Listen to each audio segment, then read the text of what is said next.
here, I'll go ahead and run the meeting, I guess. Kelly, want to do roll call, please? Yes. Linda Beaton. Here. Jeff Rowe. Here. Ed Bradford. Here. Bill Gamble. Here. Everybody who's coming is here. All right, item 2, old business. In your packet was a list of the royalties that were received from Hound Resources. They are continuing to be timely, much more timely than Aztec used to be. We are going to get signed up for direct deposit of their royalties, so we're going to have to worry about the mail and lost checks because we have had that happen before. So if not for next month, it'll be the month after that. So that should be helpful as well. Any questions on the royalties? No. All right, number 3, new business, approval of minutes from the August 11th, 2023 meeting. Do I have a motion? I'll make the motion. Support? Support. Any questions? No. All in favor of adopting the August 11th, 2023 minutes, say aye. Aye. Aye. Opposed? Motion carried. Woody and Troy, you guys are up. Investment advisor update. Can you pull it up on the screen, Kelly? Or Thank you, Ed. Can everyone hear me? Are we coming through clear? Loud and clear. Yeah. Good. Okay, well, I think you guys kind of know the routine, so we'll start on page 4 of the booklet, which is Bartlett's Market Assessment. And I think it's fair to say that we're kind of in a constructive environment for investing. The valuations in the stock and bond market for the first time together are reasonable. And when I say this is about maybe 15 years since we've had good bond yields along with stocks that are reasonably valued. We'll show you a chart in a moment, but Thank you. the price earnings multiples on the market are close to what is kind of average. So stocks are neither, overvalued or undervalued to any extreme. And as we all know, bond yields, money market fund yields have been extremely low for about 15 years. And now we're getting yields on both of those that are very competitive and attractive. So on top of that, we have inflation that is today, even though it's a little higher than what it was a few years ago, is still somewhat moderate in the 3% range, 3 to 4% range, kind of toggling. That's still the major uncertainty in the market is the level of inflation, and how that trends over the next few months or the next couple years will dictate the level of interest rates, the activity of the Federal Reserve, and that in turn will have an effect on the economy and the stock market. So again, all eyes are peeled on the level of inflation and how that's trending. But generally, we have a good economy. We have very low unemployment. The economy is growing. There's still worries about a recession, but as Troy could tell you, this worry about this imminent recession that now seems like it's been going on for about 2 years. It's always imminent. It's always next quarter, but the economy's proven to be very resilient. So with that, I'll turn it over to Troy because he always has additional insights and perspectives. Thanks, Woody. I would just mention and kind of follow up on what Woody said. I mean, we're at a place here where the Federal Reserve is getting close, if not at a point to pause their interest rate hikes and allow some time to develop here and see what, see if they can have further progress on inflation, bringing it down closer to their 2% target. And so what we think is ahead is maybe less interest rate movement on the certainly the shorter bonds, and it's hard to say about the longer bonds. They'll kind of take their cues from how things are going in the economy. But if the Fed is going to be pretty well close to done, that kind of sets the tone for money market rates and short-term bonds and those kind of things. So, pretty good news there. I guess the big news for bonds is that from a real return basis, as Woody said, it's probably the best we've had in 15 years. What I mean by that is the yields on bonds yielding over 5% and some corporate bonds over 6% compares to inflation that's running 3 to 4%, let's say. So that difference is a real return, and that's not been the case over the last several years. We've gone through periods where inflation was above bond yields. And so, I think, I know, Ed, you passed along a very interesting article yesterday from the Wall Street Journal about how bonds are not carrying their load, at least in recent times. They've not zagged when bond equities were zigging, not doing their job in terms of being the diversifier. And that's true. I can't deny that. But I just think we got to look ahead here and look at where rates are, and just know that there's definitely some cushion in there regarding, their returns versus inflation. And, I would, I'm fairly positive on bonds right here. So I know they haven't behaved well lately, but I think the room for error is getting less and less on their outlook. Troy, I've got two questions, one for you and one for Woody. So the first one's for you on the bonds. I mean, don't you think that article would have been a lot different if the Federal Reserve hadn't have been meddling and keeping interest rates so low for so long? I mean, abnormally so. And if the normal market rate regime had kind of been in place, it seems like bonds would have had a different story. Yeah, I think had they started earlier, started sooner, raising rates, we wouldn't have had such a whipsaw in the markets. Would have given the economy time, longer time to absorb those rising rates. And the other thing, even backing up a little further, all the stimulus that we had to put into the economy for the pandemic time period is still out there. And so that kind of speaks to why the Fed ultimately had to get so aggressive, just to kind of bring that under control, all that stimulus. And a lot of it's still out there, and we're working it off. And, you talk about M2 money supply, which goes up when we print money. That was a big phenomenon during that period. M2's been coming down, but it's still elevated beyond where it was in 2019. So that's sort of a fuel to the economy that's out there lingering. And it probably explains why this has taken so long. Why normally the economy would have shown some kind of skid marks by now, with this much, hiking and tightening in the markets. So yeah, I think this time is a little different. And you're right. What happened during the pandemic does bear on why this is working out the way it is. And then Woody, just a quick question on bank stocks. So based on my experience, when interest rates rise like this, banks are really slow generally to increase their deposit rates. But yet they're very quick to increase the rate on the loans they're making, and so their spreads improve dramatically. Are you seeing improved performance or expecting improved performance in the banking sector, or are there other factors that mitigate that? I don't think that what's referred to as the net interest margin, which is what banks pay for their deposits versus what they lend out at, has been fairly stable. I think the cost of the deposits has gone up pretty rapidly, and banks are really having to pay up to keep the deposits that they have, although there's not a huge amount of borrowing, lending volume. But my understanding is the net interest margin's been kind of flat, hasn't really changed much. Your banks behave differently than banks in northern Michigan then, just saying. Well, going back to your previous question, Troy, and this might kind of, I think the problem that, our government has is the deficit that we're running as a percentage of GDP. And in other words, you take the deficit as a percentage of the total economic output of the country is running at very high levels, at levels never seen during a economic growth period, during an economic expansion. And so normally you run something closer to surpluses when the economy is good, and then when the economy goes bad, you run deficits to stimulate the economy by government activity and spending.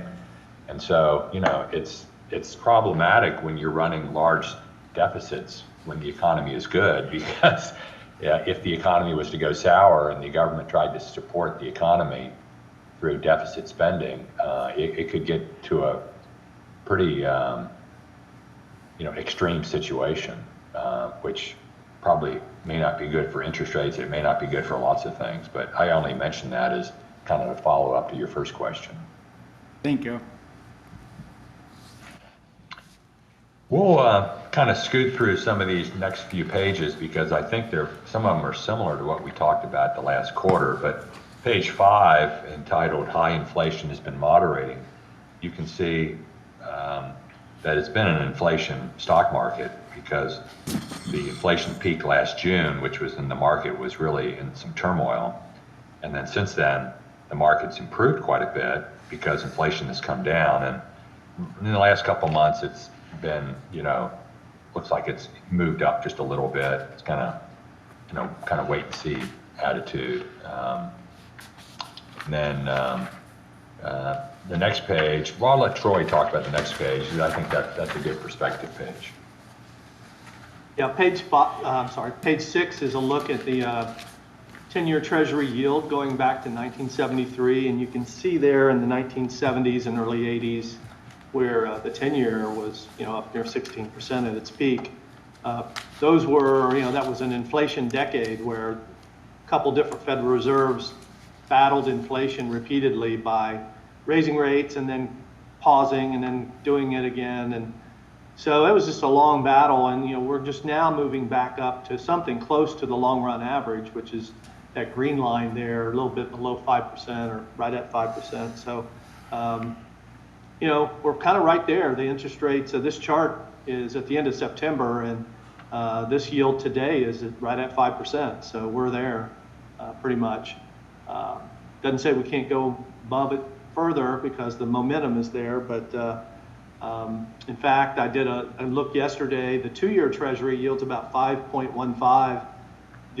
The long run average spread between the 10-year yield and the 2-year yield is 85 basis points. So that means the 10-year could be 6%, and if the 2-year doesn't move. So normally what happens late in the cycle is the economy starts to slow at some point, late in the hiking cycle, the tightening cycle. The economy will show some wear, and the front end of the curve, the 2-year Treasury rate, will start to come down. So, reestablishing that relationship between the 2-year and the 10-year could happen because yields on the front end lower themselves. Kind of getting into the weeds there a little bit, but just to look back here at the 10-year, and it's been a strong move up, but we got sort of, I guess, people who came into the business in the last 5 years were used to a 10-year, in the 2% range or thereabouts. But when you look at it long term, we're really getting back more to what is a normal yield on a 10-year. We could have retitled this page, "Interest Rates Higher but Not High." Yeah. Because as anybody who's been around, for more than 20 years, we remember, these are not high interest rates right now. So Woody, you mentioned the deficit and the debt, 30-some trillion dollars, and the government's constantly refinancing that stuff, rolling them over. And I've read some articles that talk about, if these rates are much higher than what they've been used to, that the debt service portion of the federal budget's going to dramatically increase and potentially start to squeeze some other spending. When do you expect that to kind of, start happening? I mean, they're refinancing that every day, but there's a big pot of it to do. Have you read any articles on that or seen any studies on that?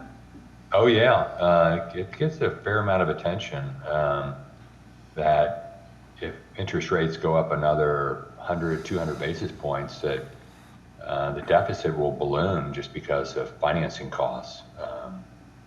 It's an issue. Troy, you may have more insights to it. Yeah, I just recall reading an article recently that we're approaching levels that were historical peaks in the past in terms of the financing, the interest rate cost versus the GDP, that we're kind of approaching kind of a top percentile of where that's been historically. So it ebbs and flows, of course, depending on what's going on with the government over time. And I want to say it was like that back in the 60s and 70s when we had coming out of the Vietnam War, where we financed a lot of war things, and of course, we had the oil embargo and a lot of inflation back then. So coming out of the 60s and 70s, we had a lot of deficit spending back then as a percentage of the GDP. So I'd have to go back and find that study, but your point's a good one.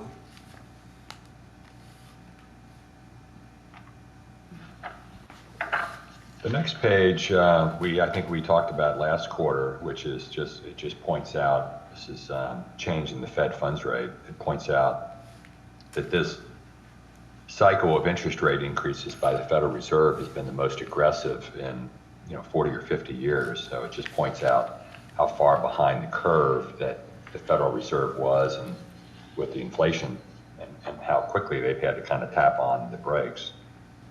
I think we could skip ahead a couple pages, and in fact, why don't we skip into the investment review, unless there's any comments or questions about some of these other pages. I think we've talked about some of these in the past.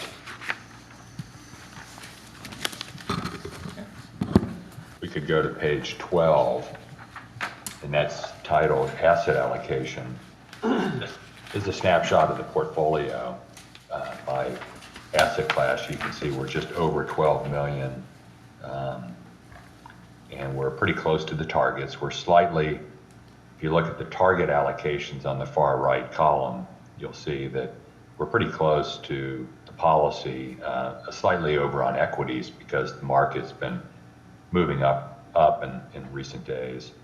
But you can see all the mix there of the various assets, including the internal loan that was made to a organization in Manistee.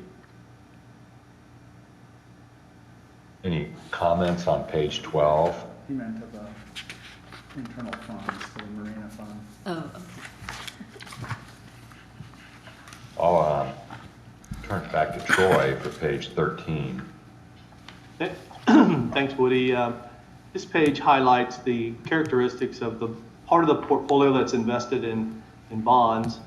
The table in the upper right there shows, among other things, the yield, which is now 5.58, which is light years better than it was a couple years ago when we met. The benchmark that we use for this portfolio is the Barclays Government Credit Index. That yield is 5.44. And the other characteristics are pretty similar in terms of the average maturity and the average duration. And then the credit quality is A+. We've got more corporates by a little bit than that benchmark. To the left there, you see the maturity distribution. And one very favorable thing here is we've got a lot of the weight there in the green is the portfolio that will mature within the next year. That will easily allow us to reinvest in some of these higher rates that we've enjoyed lately. To the lower left there is the sector distribution, where corporates make up the bulk of the portfolio. But we have a pretty good weight there in treasuries and agencies and mortgages, and those are higher quality, of course. I used to say AAA, but I have to say AA now, because 2 of the 3 rating agencies have lowered the government's rating from AAA to AA. And then the lower right there, you see the credit distribution, and the AA's or the A's and the BBB's, those would be the corporate bonds for the most part. So again, diversified on the bond side, got good income spread out over the next 10 years, but it is skewed towards the shorter maturities. So in the next year, as those, roughly 20% of those maturities roll off, what maturity range are you looking to reinvest those in? Where's the sweet spot for that? Are you looking at like the 10-year treasuries, or a little bit shorter on that on corporates, or? Yeah, right now the curve is relatively flat. You get, mid 5% yield no matter where you look, pretty much. So it's really about picking your points and making sure that this cash flow stream stays diversified. We shoot for that duration over there between 3.5 and 4. So that's one indicator that we'll look at as we rebuild the portfolio each time a bond matures. And so if it calls for needing a 5-year, we'll buy a 5-year. And if the yields look better somewhere or another, we'll favor that bucket. But it really is kind of depends on what the curve looks like, what the spreads on corporates look like at the time when the bonds mature. Sometimes we'll sell a bond before it matures if we've got a really good, compelling reason to do that and buy something that's just, a screaming buy. But we generally don't need to get in a hurry. Bonds will mature and we'll find good spots for them. But are you looking to lengthen that maturity? Because, I mean, we're gonna have these, in theory, Yeah. these rates for about another year, and then they're probably gonna start to tick down. Are you looking at locking in for a longer term, some of those 4, 5, 5.5% yields? Absolutely. Yep. We'll push that duration back closer to 4 with maybe 3, 4 trades over the next month and a half.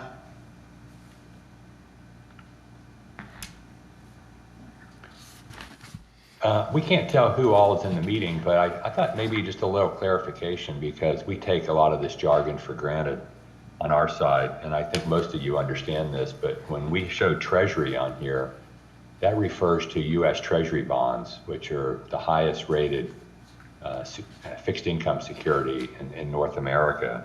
And when we say agency, these are agencies of the U.S. government, things like Federal Farm Credit, Federal Home Loan Bank, and there's various agencies. They're not quite as strong credit-wise. They're just a notch below typically. And so we use these, when we see Treasury and agencies, that's what we're referring to there. Yeah. One other thing, Woody, the mortgages are also issued by those agencies, Fannie and Freddie, and are rated at the same government level. So they're very high quality. They're not the mortgages that we had so many problems with back in the debt crisis of 07, 08. They're very high quality mortgages. Good. The next page shows you Hey, how we're Troy. diversified. Woody, sorry, this is Jeff. I actually have a question, more morbid curiosity than anything else. Does it matter to you guys when you're reinvesting the bonds that mature? Does it matter if they're at a premium or a discount or par in that we look at when we're looking to reinvest? When we look to reinvest, we try to grab as full a coupon as we can, meaning pretty close to par, Okay. rather than super premium or super discount. Especially if we're buying a callable agency where it might get called away. We really like to get it below par because at some point that's a really nice pickup in return if Yep. it does get called. So, the premium bonds can perform better when rates are rising. The discounts, the ones that are below par, will do better when rates are falling. Right. It's just sort of a matter of the duration on the bonds that are trading at a discount usually are longer. Longer duration does better when rates fall. Yeah, like I said, more morbid curiosity than anything else. So, No, that's fine. Yep. Any other questions? The next page, we move on to the stock portion of the portfolio, and you can see how we're diversified by Standard & Poor's industry sectors. There's 11 sectors along that vertical axis on the left there. You can see starting with information technology down to real estate. Those are the industry components of the Standard & Poor's 500, and you can see how the Manistee portfolio is invested relative to the index. And we're a little light on the technology side, but generally we have some pretty good exposure in all the sectors. Under industrials, does that include automotive? No, automotive would be under consumer discretionary. Okay. Woody, on the IT side, that looks to be about the biggest gap between the S&P 500 and our portfolio that I recall in a while. Is there a reason for that? Are you guys a little bit sour on the tech sector, or? Well, a couple things. One is we had MasterCard was in this sector, which was about 2 or 3%, and that was moved. Standard & Poor's moved that to financial several months ago, so that had kind of changed it. But secondly, it's a risky, more volatile sector, and our approach tends to be avoid volatility. So in trying to be a little more defensive overall, it wouldn't be surprising that we're a little bit underweight a sector that can fluctuate a little bit more. But we're working on building that back up. We probably prefer being like 23, 24, maybe 25 even, but we're working on that. How does Bartlett feel, Woody, about the energy sector? I see we're not terrible, but 1.5, give or take. Well, Jeff, that's another area we're working on building it up. We've been trying to. It's been a fast-moving sector with oil prices, and we'd like to get a little bit more exposure there. We just haven't found the sweet spot. So, but we're constructive on the energy industry, particularly traditional oil and gas types of companies. We just haven't been able to kind of get the right price at the right time. Yeah. So you say like more of the larger integrated? Is that where you're thinking? I'm sorry, I didn't hear More that. of the larger integrated type. Yeah, company? probably. Yeah. We have Chevron, and Right. we'd probably like to own more Chevron. We're just kind of waiting for the right price, and we've Sure. been hard to do that. And we might even get another integrated in there, but we're continuing to work on that. But we'd probably like to see that weighting up closer to the market weight, 4 to 5%. Gotcha. The next page is kind of a summary of the history of the oil and gas fund going back. And thanks to Ed, I know we had some problems with this page the last time. And I think with Ed's coaching, I think we're finally getting it right.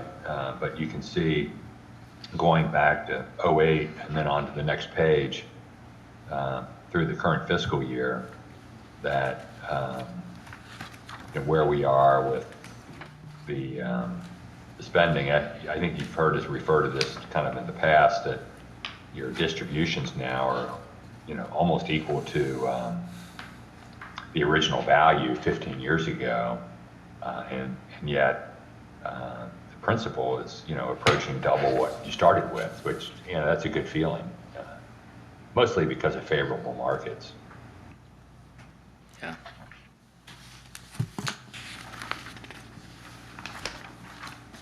And the oil and gas royalties have helped too. Over $1 million.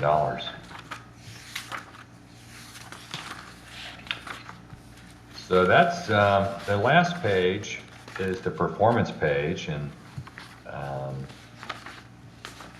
lots of numbers here. I think we're trailing the blend a little bit in the last few years. But we're confident that's just something that squiggles up and down. But over the longer term, we expect to meet that number. But you can see year to date or trailing year, as I mentioned earlier, the market's kind of come back since the inflation scare of last summer, the summer of 22. Markets have come back pretty strongly. S&P is up over 20%. Even the foreign markets have done well.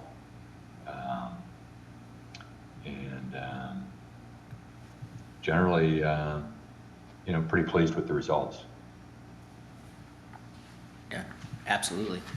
Woody, what do you guys see with the geopolitical situation destabilizing in several areas? Do you think that's going to have a negative impact on the markets, or is it kind of to be determined? Well, it's we internally had a chart that we all kind of enjoyed last week here. The folks here at Bartlett. It was a chart, the S&P 500 performance following significant historical events going back to 1940, Pearl Harbor, JFK assassinated, oil embargo, 87 stock market crash, World Trade Center bombing, 9/11, Bear Stearns collapse, all these kinds of things. And the result of the market 250 days later, and I'd say about 3/4 of the time, the stock market's up pretty significantly a year later. And the times when it hasn't gone up, it's mostly been because we're in a recession, not because of the event itself. Although the event may have contributed to a recession. But I guess the point is, these geopolitical events are just hard to factor into an investment strategy. We don't know when they're going to happen, how long they're going to last, or just how negative, how difficult they will become. So it's just hard to invest around those. We seem to be having kind of geopolitical crises maybe every quarter now. But we've had some serious ones here in the last couple of years. But it's hard to gauge, and it's so I think my point is it's hard to invest around these things because a year later the market shakes it off because it hasn't affected the economy, and it's really just kind of hard to have a dystopian view of the world and invest around that, at least in my lifetime.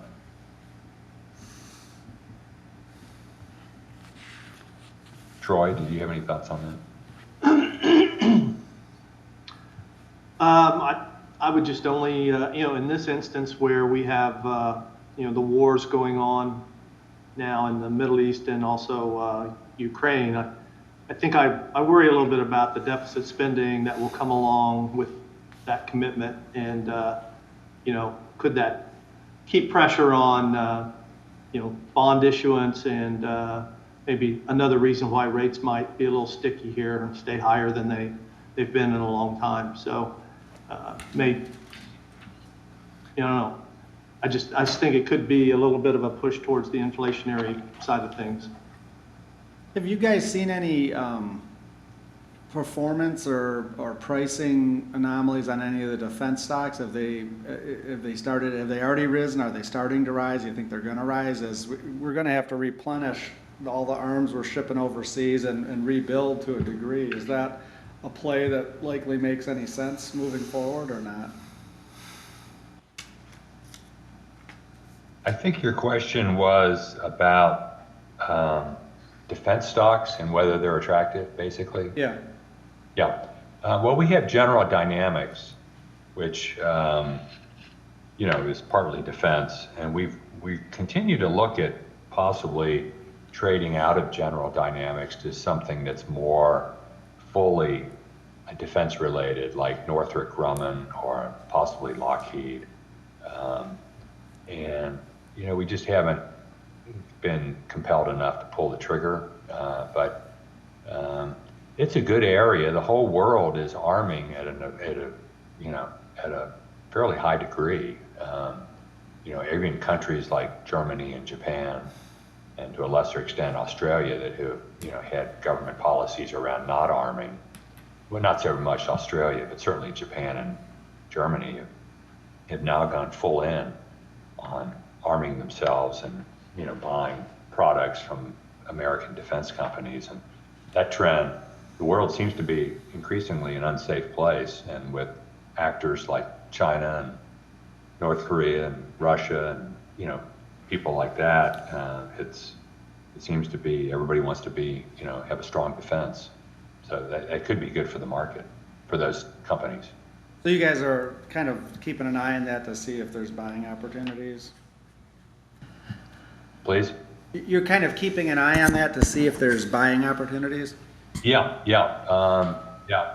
We like our General Dynamics, but they have a private jet business, and that's not really traditional defense. So we've thought about trading it into something where we have 100% more defense-related business versus not fully 100%.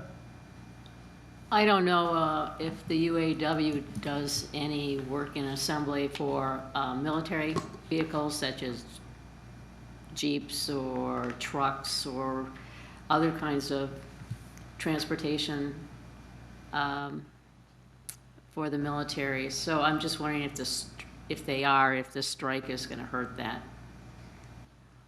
The UAW strike. Linda, was that a question? I couldn't hear all that. It's kind of muffled from you. She asked Woody if the UAW has any negative impacts on those defense contractors. Do they do any assembly of any of the military vehicles? I haven't seen anything about the UAW contracts or labor costs being any sort of factor. I think a lot of times these contracts are cost plus, or there's some cost plus parts of those agreements, but I've not seen anything about labor costs for defense companies being an issue. Okay, I was just curious. So that's.